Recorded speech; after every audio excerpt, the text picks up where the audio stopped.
Tu as passé à tabac le prince impérial?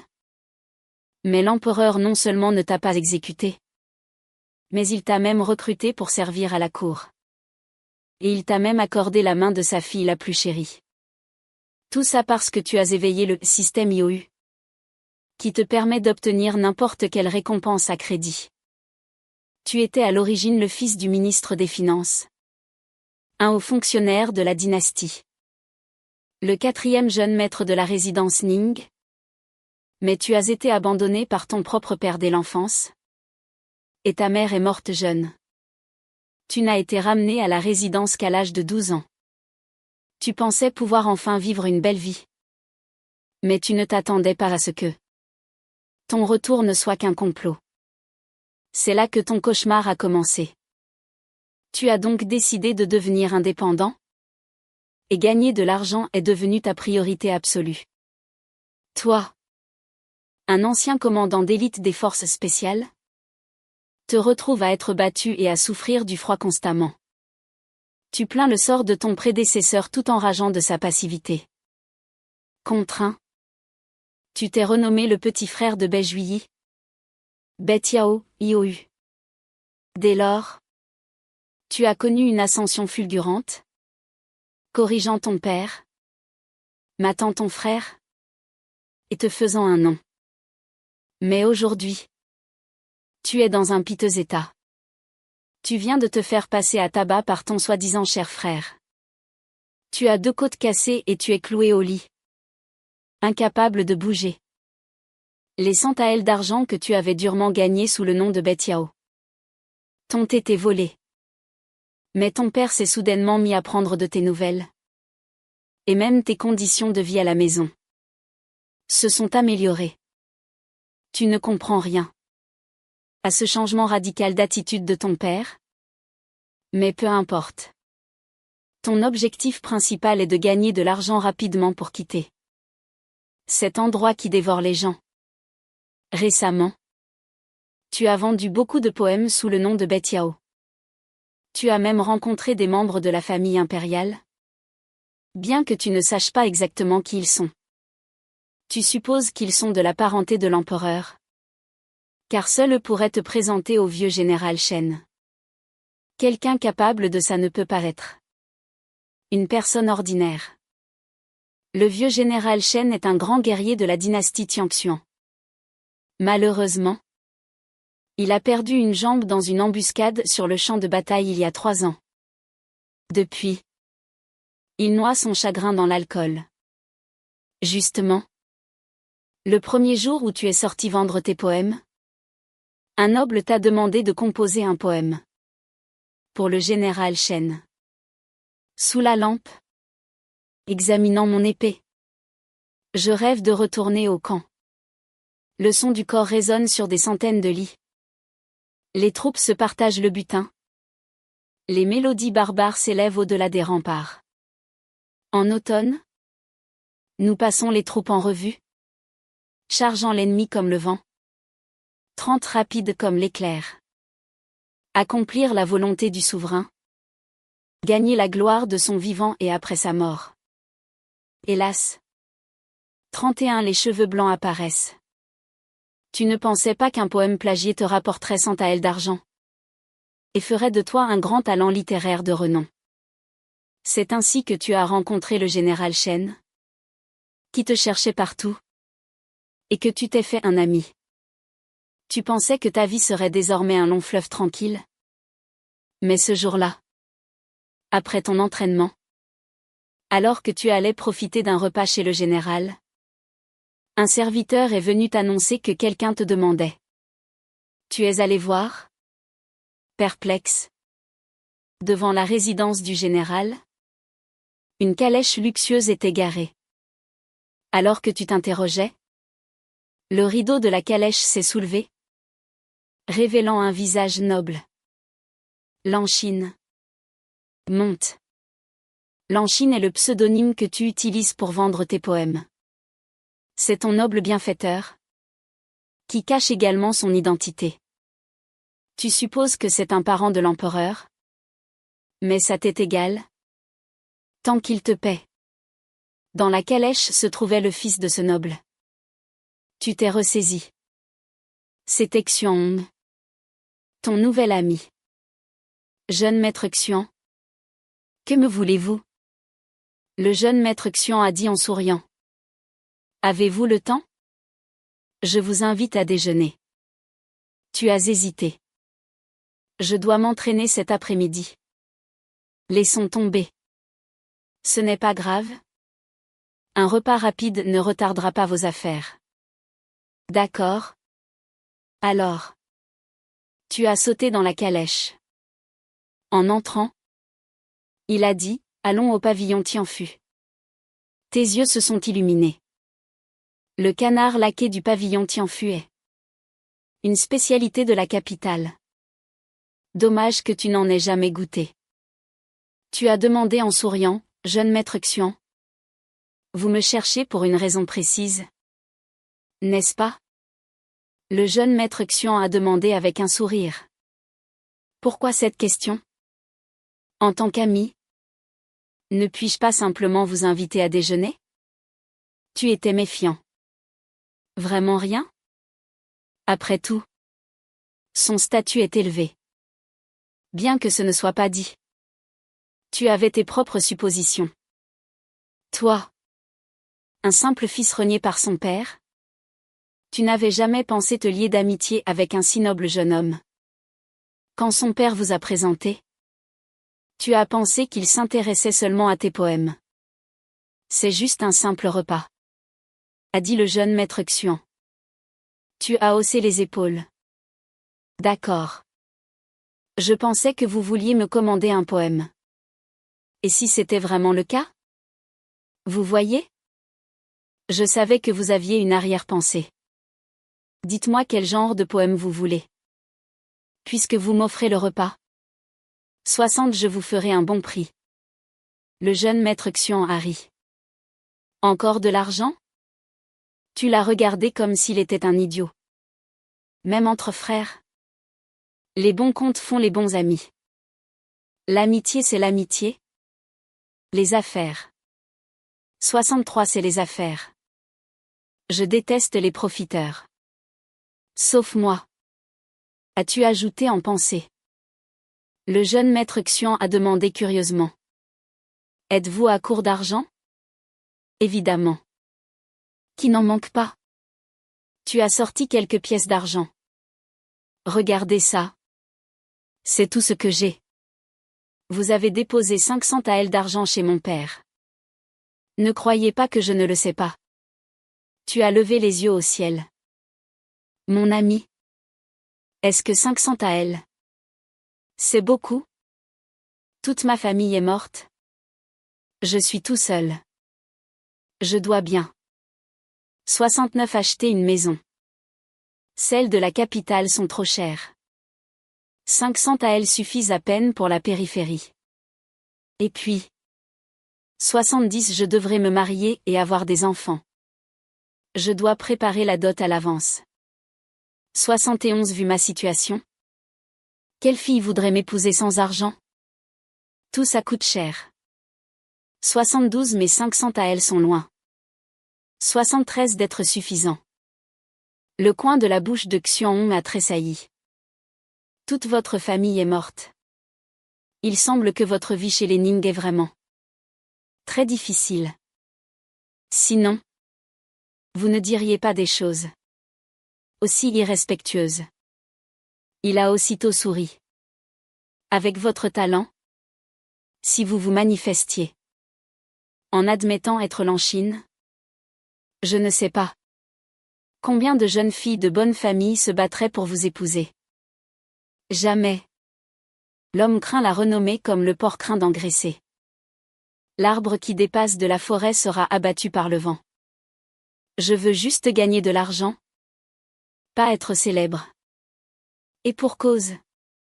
Si ton bon à rien de père apprenait qu'un seul de tes poèmes peut rapporter beaucoup d'argent, il t'exploiterait jusqu'à la dernière goutte et ne te laisserait jamais quitter la résidence Ning. Si tu dois devenir célèbre, ce sera après avoir déménagé. Pendant ce temps, Vous êtes arrivé au pavillon Tianfu et entré dans le salon privé réservé par Xuanhong. Rapidement, les serveurs sont entrés, remplissant la table de mets délicieux, dont le canard laqué, dont tu rêvais. Tu as dégluti. Jeune maître Xuan, pouvons-nous commencer? Après une matinée d'entraînement, tu avais l'estomac dans les talons. Xuan a souri. Aujourd'hui, il n'y a que nous deux. Nul besoin de cérémonie. Servez-vous. Alors, je ne me gêne pas. Tu as tendu la main pour arracher une cuisse de canard. Au moment où tu allais la manger, la porte s'est ouverte avec fracas. Une jeune femme de 17 ou 18 ans, aux vêtements en désordre et au visage baigné de larmes, a fait irruption. Tu étais assis près de la porte. Elle s'est jetée à tes pieds en pleurant. Jeune maître, sauvez-moi. Sauvez-moi. Avant que tu aies pu dire un mot, 3 personnes sont entrées.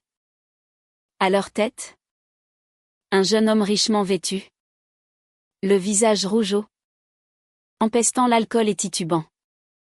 Derrière lui, 2 hommes en tenue simple, probablement des serviteurs. Voyons voir où tu peux fuir. Petite, rentre avec moi. Je te garantis une vie de luxe. Le jeune homme s'est approché de toi avec un sourire obscène. Jeune maître, sauvez-moi. Aidez-moi. Je vous en supplie. La femme, tremblante et en larmes, s'est agrippée à toi. Comme à sa dernière bouée de sauvetage, sans lâcher tes vêtements. Tu as regardé Xuanhong, qui a légèrement froncé les sourcils. L'air mécontent. Petite, viens vite avec moi. Si tu me sers bien, tu seras récompensée. Dit le jeune homme. Son haleine chargée d'alcool.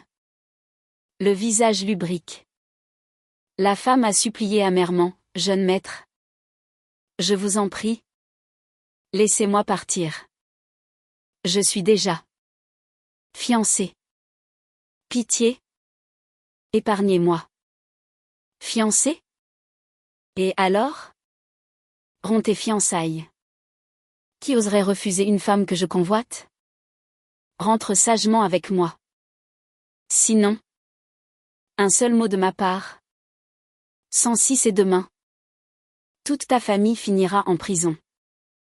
En disant cela, il a tendu la main pour la saisir. Tu t'es levé. Et t'es interposé. Dans ta vie antérieure, tu étais un soldat. Et tu ne supportais pas de voir les forts opprimer les faibles. Le jeune homme t'a dévisagé d'un œil mauvais. D'où sors-tu? Espèce d'imbécile? Tu oses me barrer la route? Tu cherches la mort? Mais toi, tu ne voulais pas envenimer les choses. Tu as forcé un sourire. Jeune maître. Pourquoi tourmenter une jeune fille? Asseyez-vous pour boire un verre. Si vous voulez des femmes, je vous emmènerai au bordel. Là-bas, vous pourrez choisir. Qu'en dites-vous? Tu te prends pour qui? À vouloir jouer au héros?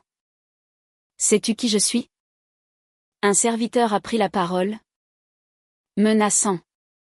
Le statut de notre maître est bien trop élevé pour que quelqu'un comme toi puisse l'offenser. Un conseil? 117 si tu ne veux pas mourir. Dégage. Ton visage s'est assombri. À ce moment, Xuanhong s'est approché et t'a murmuré, Lanchine. Ne nous mêlons pas de ça. Nous ne pouvons pas nous permettre de l'offenser. Tu as été choqué. Xuanhong est un parent de l'empereur. Et même lui n'ose pas l'affronter? Qui est-il? Xuanhong a baissé la voix. C'est le 5e prince. Ton regard s'est figé. Ce statut est terrifiant. Il se comporte ainsi et Sa Majesté ne dit rien? Xuanzong a expliqué à voix basse, qui oserait se plaindre? Même si l'affaire remontait à l'empereur, il se contenterait de le réprimander. Mais après, personne ne pourrait supporter la vengeance du 5e prince. Lanchine. Écoute-moi. Ne t'en mêle pas. Nous ne pouvons pas l'affronter. Offenser le 5e prince. Pour une inconnue? Ça n'en vaut pas la peine. Tu es resté silencieux? Le visage sombre. Le 5e prince.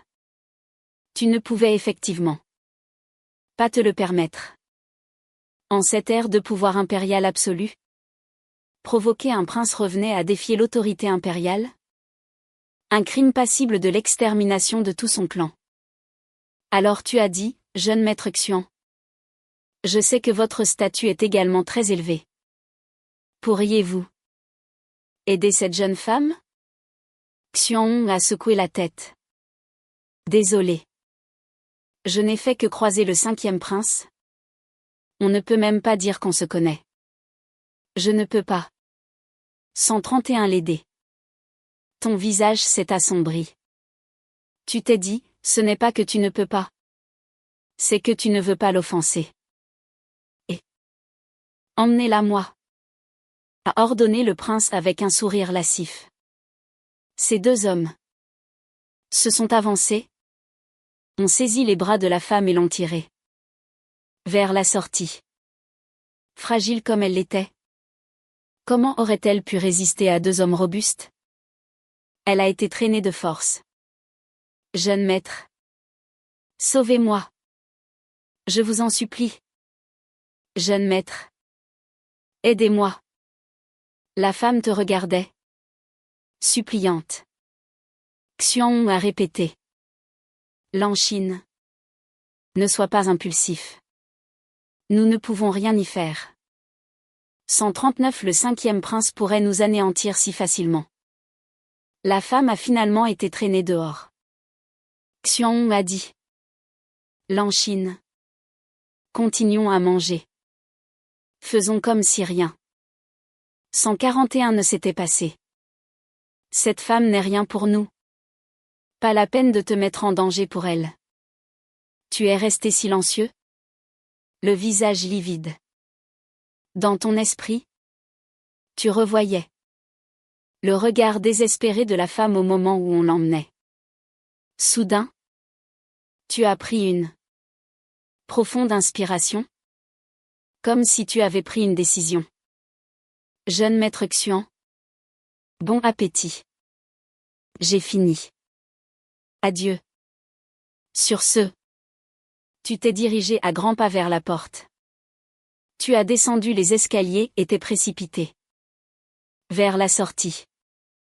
Une calèche luxueuse y était garée. Les deux hommes du prince traînaient la femme de force vers le véhicule. Et attendez. Le 5e prince s'est retourné instinctivement. Tu as sprinté comme une flèche et lui as asséné un coup de coude en plein dans le torse. Un coup de coude du bas gicant. Un bruit sourd retentit. Le 5e prince a été projeté en arrière, heurtant la roue de la calèche avant de rebondir et de s'écraser lourdement au sol. Les passants, effrayés, ont poussé des cris. Avant que les deux hommes du prince n'aient eu le temps de réagir, tu avais déjà saisi les cheveux du prince, tiré sa tête en arrière, et placé ton genou dans son dos, tout en pressant la dague que tu tenais contre sa gorge. Cette dague était précisément celle que Xuan t'avait offerte. Tu ne pensais pas qu'elle te servirait aujourd'hui. Arrête. Espèce d'insolent. Sais-tu qui il est? Les deux hommes ont enfin réagi. Hurlant. Le visage décomposé. Tu as ricané. Ne bougez pas. Un simple geste de ma part. Et sa vie est terminée. Aussi noble soit-il. Il n'a qu'une vie. Libérez-la. ou je l'égorge sur le champ. Les deux hommes ont regardé le prince. Celui-ci, tremblant de peur, a crié, « Qu'est-ce que vous attendez? Bande d'idiots? Lâchez-la. » Ils ont relâché la femme. Tu as crié, « Mademoiselle. Courez. » La femme te regardait avec inquiétude. Ne traînez pas. Courez. Jeune maître. Prenez soin de vous. Le visage plein de gratitude. Elle s'est profondément inclinée devant toi. Puis s'est retournée. Et s'est enfuie en chancelant. La voix du prince tremblait. Gamin. Sais-tu qui je suis? Tu lui as violemment tapé sur la tête avec le pommeau de ta dague. Bien sûr que je sais qui tu es. Tu es une brute? Une bête? Un âne? Mais certainement pas un être humain. Soudain, tu as demandé, et toi? Sais-tu qui je suis? Qui? Tu as cogné sa tête avec la dague. Qu'est-ce que ça peut te foutre? Qui je suis? Une bête comme toi n'a pas à se mêler des affaires des hommes. Gamin. Sais-tu quelles seront les conséquences de tes actes? Tu as menacé, si tu dis encore un mot. Crois-moi. Je t'envoie en enfer. Tu avais tout risqué. De toute façon. Tu avais déjà commis un crime impardonnable. Il était trop tard pour regretter. Autant y aller à fond. Tu avais transmigré. Tu étais déjà mort. Une fois. Au pire. Tu mourrais une seconde fois. Gamin. Pour une parfaite inconnue. Est-ce que ça valait la peine de m'offenser? Tant que je pense que ça en vaut la peine. Ça me suffit. As-tu dit? S'il n'y a pas de justice en ce monde, alors je serai le juge des enfers? L'épée à la main. Le prince a grincé des dents. Gamin. Je l'ai laissé partir. Tu devrais me lâcher? Non. Pensant que la femme était déjà loin et qu'il ne pourrait pas la rattraper. Tu t'es soudainement relevé et tu as asséné plusieurs coups de pied violents à la tête du prince, avant de t'enfuir à toutes jambes. Le prince a failli s'évanouir. Sa bouche a heurté les pavés. Ses deux incisives ont volé. Ses lèvres étaient retournées et sa bouche pleine de sang. Courez-lui après. Ne le laissez pas s'échapper. Gamin. Ne cours pas. Tu ne t'échapperas pas. Les deux hommes se sont lancés à ta poursuite. Arrêtez de le poursuivre. Revenez ici. A hurlé le prince. Tu savais que tu avais commis une faute irréparable cette fois. C'était le 5e prince. Le fils de l'empereur. Le monde entier lui appartenait. Tu l'avais pris en otage et passé à tabac. Si tu étais attrapé, la mort était certaine. Mais tu ne regrettais rien. Si c'était à refaire, tu ferais la même chose. Tu avais été un soldat. Bien que tu aies transmigré. Dans ce monde inconnu, ton âme de soldat était intacte. Ni le mal, ni le danger ne pourraient te faire reculer. Mais c'était le 5e prince. S'il menait une enquête approfondie, il remonterait certainement jusqu'à toi. Tu as pris une décision, fuir la capitale. Tu ne pouvais plus y rester. Il fallait partir et te faire oublier. Merde. Si seulement tu avais dit au prince que tu t'appelais Ningdan, pour entraîner toute la famille Ning dans ta chute. Tu étais rongé par le remords. Même si tu devais mourir, tu aurais dû emporter avec toi cette famille Ning. Cruel et sans cœur. Mais pour fuir, il fallait de l'argent. Tu n'avais que quelques pièces sur toi. Tu n'irais pas loin.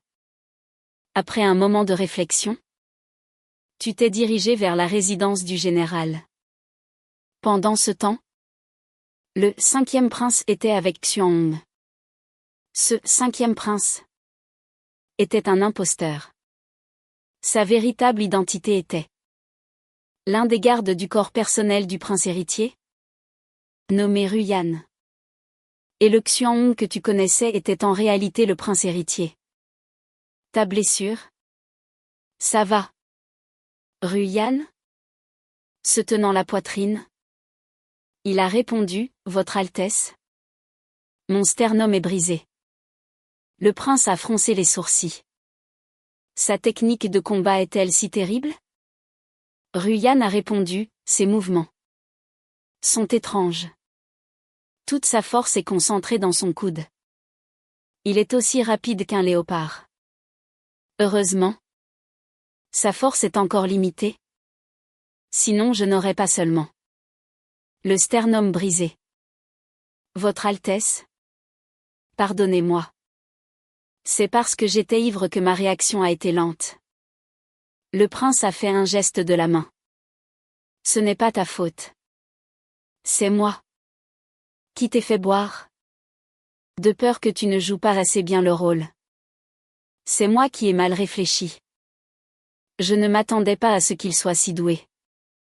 Rentre immédiatement au palais voir un médecin impérial. Repose-toi bien. Je dois réfléchir à la manière de m'excuser auprès de lui. Il doit me prendre pour un lâche égoïste et sans cœur maintenant. À l'origine, je voulais juste tester son caractère. Je n'imaginais pas que ça tournerait ainsi. De ton côté, tu ignorais tout de cela. Tu étais déjà arrivé à la résidence du général. Emprunter 100 taels d'argent? Pourquoi faire? As-tu eu un problème? Le fait que tu viennes soudainement lui emprunter de l'argent intriguait le vieux général. D'un air pressé mais sincère. Tu as dit. Je n'ose vous mentir? Général. Toute ma famille est morte. Il ne me reste 215 qu'un vieux serviteur boiteux. Il est soudainement tombé malade et j'ai besoin d'argent pour le soigner. 216 J'ai déposé 500 taels chez l'oncle Tianxian. Comme vous le savez. Mais je ne peux pas le voir. 217 Quand vous le verrez? Dites-lui de vous rembourser. 218 Dites-lui que c'est de ma part. Général Shen. Une vie est en jeu. Je vous en supplie. Aidez-moi. Le général Shen fut généreux. Il a appelé son intendant et lui a demandé de retirer 100 taels des comptes. Pour te les donner. Merci. Général Shen. Les mots ne suffisent pas. Si j'en ai l'occasion, je vous le revaudrai. Je le jure. Après avoir pris congé, tu t'es précipité vers le terrain d'entraînement. Là, tu as trouvé Cui Yuanzom. Ce vieux Cui s'entraînait souvent avec toi et se montrait très gentil. Frère Cui. Le général Shen m'a chargé d'une mission. Il m'a demandé de te demander de me préparer un cheval rapide. Cui Yuanzom. Sans le moindre soupçon, t'as immédiatement préparé un grand et robuste cheval. Tu l'as enfourché et as galopé vers les portes de la ville. Tu as filé à toute allure jusqu'à la porte. Au moment de sortir, tu as été arrêté par les gardes de la ville. Je suis sous les ordres du général Shen. En mission officielle. Laissez-moi passer. Les gardes ont vu que tu montais un cheval de guerre et t'ont immédiatement laissé passer. Une fois sorti de la ville, tu n'as pas osé t'attarder et tu as filé à bride abattue. Au palais impérial, Niliang montait la garde. Un garde armé s'est approché et lui a murmuré quelques mots à l'oreille. Le visage de Niliang a légèrement changé. Il a fait signe aux gardes de se retirer, puis s'est avancé, s'inclinant respectueusement. Votre serviteur, Niliang, demande audience à Sa Majesté pour une affaire urgente. Un instant plus tard, L'eunuque Kan est sorti. Commandant Ni. Sa Majesté vous mande. Nilyang a suivi l'eunuque. L'empereur lisait des rapports. Nilyang a posé un genou à terre. Votre Majesté. L'Anshin s'est enfui. L'expression de l'empereur s'est durcie. Il a fixé Nilyang. Enfui. Où ça? Votre Majesté m'avait ordonné de le suivre secrètement pour assurer sa sécurité. Mes hommes viennent de rapporter que le jeune maître L'Anshin a quitté la ville à cheval. L'empereur a demandé. Curieux, pourquoi? Nilyang a alors relaté les événements. Comme les hommes de Nilyang avaient reconnu le garde du prince, Ruyan, il n'avait pas osé intervenir. Le visage de l'empereur Xuan s'est assombri. Quelle méthode stupide pour tester le cœur d'un homme. Au final, cela ne mène qu'à la méfiance et à l'aliénation. L'eunuque Kan et Nilyang n'osaient plus respirer. L'empereur parlait du prince héritier, un sujet sur lequel il ne pouvait pas intervenir. Liang, tes hommes le suivent-ils toujours? Le front de Nilyang s'est couvert de sueur. Le jeune maître L'Anshin monte un cheval de guerre de la résidence du général. Mes hommes n'avaient pas de monture? Alors, ils l'ont perdu. Ceux qui assurent une protection secrète ne sont pas à cheval. De plus, l'incident était soudain. Ils ne s'attendaient pas à ce que Ningchen s'enfuit. Et encore moins sur un cheval de guerre. Le visage de l'empereur est devenu encore plus sombre. Depuis combien de temps est-il parti? Environ 2 heures. L'empereur a explosé de colère. 2 heures. Et tu ne me le dis que maintenant? Pourquoi ne pas attendre qu'il soit au bout du monde? Nilyang transpirait. C'est ma faute. Votre Majesté. Je vous implore votre clémence. L'Anshin était un talent exceptionnel, dont les poèmes avaient secoué le monde littéraire, gagnant l'admiration de l'empereur et du vieux général Shen. Ce que tu ne savais pas, c'est que le changement d'attitude radicale de ton père était le résultat d'un avertissement secret de l'empereur. Mais tu ignorais tout cela. En ce moment, tu fuyais pour sauver ta vie. Tu avais passé un prince à tabac. Il serait étonnant que l'empereur ne veuille pas ta mort. Mais l'empereur Xuan, le visage grave, a dit, Kan Sheng, transmet mon ordre oral. Que Zheng Jing envoie des hommes pour traquer L'Anshin. Une fois trouvé, ramenez-le immédiatement. Souviens-toi. Il ne doit pas être blessé. À vos ordres, Majesté. L'eunuque Kan a quitté rapidement la salle. L'empereur s'est tourné vers Nilyang. Par quelle porte est-il sorti? La porte sud. Transmets mon décret. Ordonne au préfet de Liangzhou d'être vigilant. S'il trouve L'Anshin, qu'il me l'amène. En personne. Fais aussi passer le mot au relais de poste. L'Anshin monte un cheval de guerre. Il ne sera pas difficile à repérer. Nilyang a répondu. Votre serviteur s'en charge. Après le départ de Nilyang, le regard de l'empereur a brillé et il a murmuré, un talent exceptionnel, intelligent et stratégique. Un jeune homme prometteur. Bien que ce 5e prince soit un faux, osez s'en prendre à lui en le croyant vrai. Il ne respecte pas l'autorité impériale. Il faudra le discipliner. La nuit est tombée. Tu t'es arrêté au bord d'un ruisseau. Tu as mis pied à terre. Les cuisses tremblantes. Cette course folle t'avait irrité l'intérieur des cuisses, qui te brûlaient. Tu estimais être à près de 100 lits de la cité impériale. En fait, avec un cheval de guerre, tu aurais pu prendre la route officielle, bien plus rapide, mais tu avais peur d'être poursuivi. Tu as donc suivi des sentiers. Arrivé ici, épuisé, tu t'es arrêté pour laisser le cheval s'abreuver et brouter. Mais pour toi, parti à la hâte, tu n'avais ni eau ni nourriture. Tu as observé la rivière un moment. Elle était trop peu profonde. Tu n'y as vu aucun poisson. Tu as posé un piège simple dans la forêt voisine, espérant attraper un lapin ou un oiseau. Heureusement, tu avais un amadou sur toi et tu as allumé un feu de camp. Épuisé, tu t'es adossé à un arbre et tu t'es assoupi. Mais à peine endormi, le cheval a poussé un hennissement agité. Tu as été réveillé en sursaut. Tu as vu le cheval de guerre, nerveux, reniflant bruyamment et grattant le sol.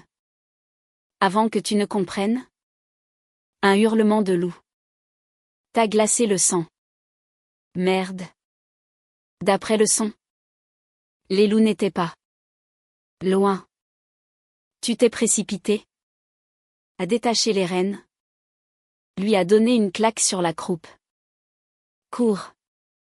Un cheval expérimenté retrouve son chemin. Tu étais convaincu qu'il pourrait rentrer seul. C'était un cheval de guerre. Tu ne voulais pas qu'il finisse dans le ventre des loups. De plus, il était trop reconnaissable et pourrait facilement te trahir. De toute façon, tu n'avais pas l'intention de fuir avec lui. Tu as ajouté du bois au feu. Les loups craignent le feu. Puis tu as grimpé agilement dans l'arbre derrière toi. Un instant plus tard, un bruit est venu des fourrés. Les herbes hautes bougeaient. Les loups arrivaient. Bien qu'il y ait un feu en bas et que tu sois dans l'arbre, tu étais tendu. Les loups sont des créatures rusées, intelligentes, qui opèrent en meute avec une grande efficacité. Plusieurs loups ont sorti la tête des fourrés. Craignant le feu, ils n'osaient pas s'approcher, observant les environs avec méfiance. De ton perchoir, tu pouvais clairement voir leurs yeux féroces, d'où émanait une lueur verte effrayante. De la bave coulait de leurs crocs. Les loups sont extrêmement patients. Ils peuvent traquer une proie pendant des jours. Tu as retenu ton souffle. Tu n'avais qu'une dague. Si la meute te repérait, il serait difficile de t'échapper. Si seulement tu avais une arme à feu. Pensais-tu. Soudain, ton pied a glissé et tu as failli tomber. Tu en as eu des sueurs froides.